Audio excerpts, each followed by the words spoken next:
നമസ്കാരം, third eye ന്യൂസിലേക്ക് സ്വാഗതം. ലയണൽ മെസ്സിയെ കേരളത്തിലെത്തിക്കാമെന്ന വാഗ്ദാനവുമായി ബന്ധപ്പെട്ട GST തട്ടിപ്പ് കേസിൽ പ്രത്യേക അന്വേഷണ സംഘം ഇന്ന് പ്രാഥമിക റിപ്പോർട്ട് സമർപ്പിച്ചേക്കും. കോടികളുടെ നികുതി വെട്ടിപ്പ് നടന്നിട്ടും GST ഉദ്യോഗസ്ഥരുടെ ഭാഗത്ത് വീഴ്ചയുണ്ടായെന്നാണ് അന്വേഷണ സംഘത്തിന്റെ പ്രാഥമിക വിലയിരുത്തൽ.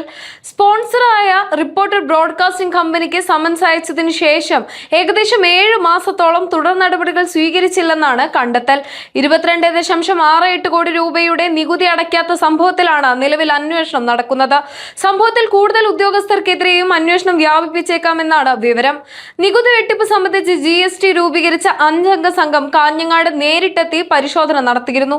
കാഞ്ഞങ്ങാട് GST വിഭാഗത്തിലെ ഉദ്യോഗസ്ഥരാണ് നികുതി വെട്ടിപ്പ് കണ്ടെത്തിയത്. കമ്പനിക്ക് നോട്ടീസ് നൽകിയിട്ടും തുടർ നടപടികൾ സ്വീകരിക്കാതിരുന്നതിൽ ഉദ്യോഗസ്ഥരിൽ നിന്ന് വിശദീകരണവും തേടിയിട്ടുണ്ട്.